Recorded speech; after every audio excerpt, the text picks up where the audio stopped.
घी में भी भला कोई बर्फ डालता है? पिछले संडे मेरे घर एक शेफ आए हुए थे, तो उन्होंने घी के अंदर बर्फ को डालकर उसको घिसने लगे। तो मैंने उनसे पूछा कि ये मेरे घर का घी खराब क्यों कर रहे हो?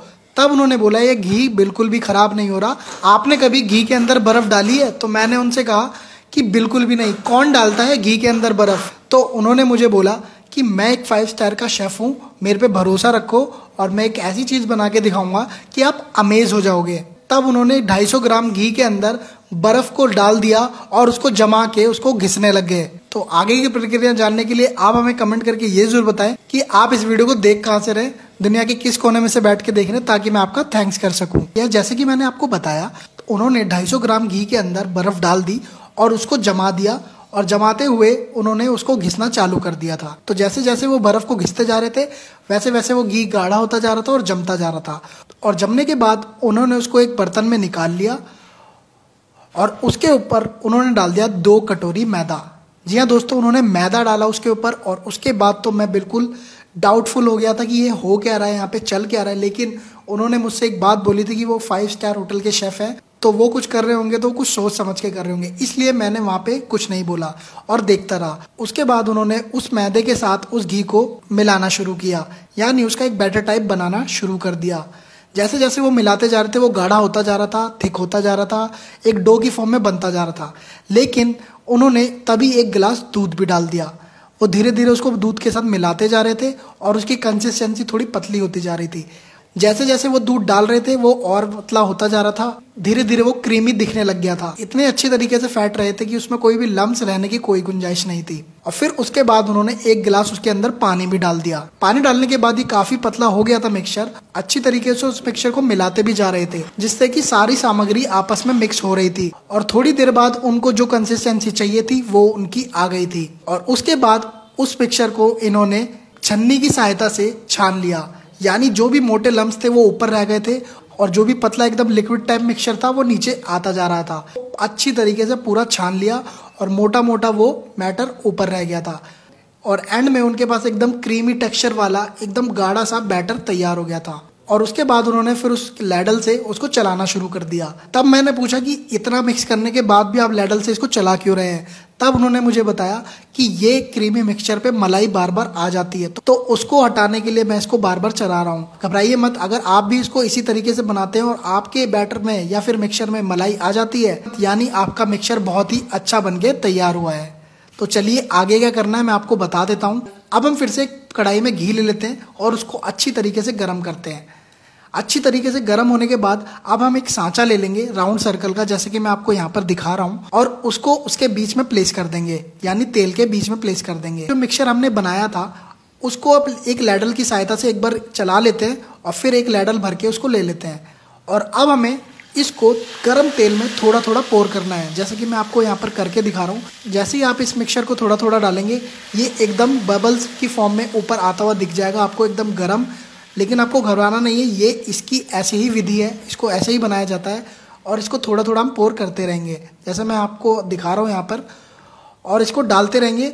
जब जब ये ऊपर बबल आएगा हम छोड़ देंगे, थोड़ी देर बाद हम फिर से इसको भरने की कोशिश करेंगे। और इसी प्रोसेस से आपको काफ़ी बार गुजरना पड़ेगा जब तक आपका बैटर उस पर थोड़ा थिक लगने ना लग जाए।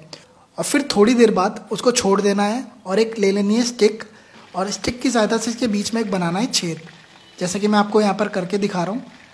बड़ी आसानी से छेद बन जाएगा, ज़्यादा मुश्किल नहीं होगी आपको।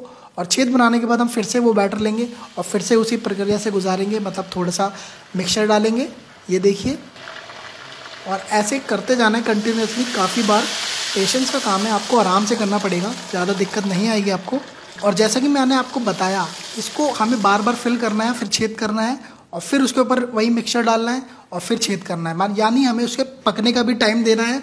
और फिर जब वो बीच में से थिक होने लग जाए तो हमें उसके बीच का छेद फिर से मेंटेन करना है, यानी उसको बीच में फिर से छेद कर देना है।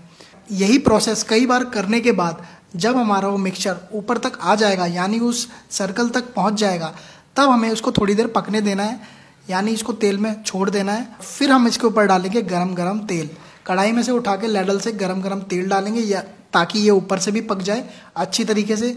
यकीन मानिए दोस्तों, उस दिन उस शेफ ने मेरी आंखें खोल दी थी। इतनी अमेजिंग डिश उन्होंने इससे बनाकर दिखाई थी। जितना ये प्रोसेस आपको ये मेहनती लग रहा होगा, टीडियस लग रहा होगा, लेकिन बिल्कुल मैं बता दूं आपको एंड रिजल्ट उतना ही मज़ेदार होने वाला है जैसा कि उन्होंने मुझे करके दिखाया था। और अगर आप इसको एक बार बना लेंगे तो आपको दूसरी बार बिल्कुल भी सोचने की जरूरत नहीं पड़ेगी। और थोड़ी देर इसको पकने देते हैं, और जब थोड़ी देर के बाद आप उठा के देखेंगे तो आपको ये थोड़ा हार्ड होना महसूस होने लग जाएगा, यानी आपका ये तैयार होने लग गया है और इसमें ब्राउन कलर भी आने लग जाएगा। तो मैं आपको यहाँ पर दिखा देता हूँ कि किस तरह का ये आपको लगेगा, कितना ये हमारा क्रिस्पी ब्राउनी एकदम घेवर तैयार हो चुका है। जैसा मार्केट में मिला करता है, जैसा हलवाई लोग बनाते हैं, वैसा ही मैंने आपको यहाँ पर घेवर बना के दिखाया है। तो अब हमारा यहाँ पे घेवर तैयार है। तो चलिए अब बनाते हैं इसकी चाशनी, यानी एक तार की चाशनी। तो हमें क्या करना है, एक फिर से हम बर्तन ले लेते हैं और उसमें डाल देते हैं चीनी। चीनी मैं यहाँ पे 1 बोल ले रहा हूँ, आप अपने मीठा अनुसार ले सकते हैं। और उसके ऊपर मैं डालता हूँ 1 बोल पानी भी, और इसको उबलने देते हैं। और उसके बाद मैं इसमें डाल देता हूँ इलायची का पाउडर, यानी बड़ी इलायची का पाउडर। मैं इसमें डालता हूँ थोड़े सैफरन यानी केसर भी, और इसको उबलने के लिए छोड़ देते हैं। थोड़ी देर बाद आप देखेंगे कि ये आपकी चाशनी तैयार होने लग जाएगी, थोड़ी थिक होने लग जाएगी। और आप इसे चेक कर सकते हैं अपने हाथों की मदद से, और ऐसे अंगूठे और उंगली की मदद से अब अगर आप इसको खोल के देखेंगे तो इसमें एक तार बनने लग जाएगा, यानी इस तरीके से। तो हमारी चाशनी यहाँ पर तैयार है।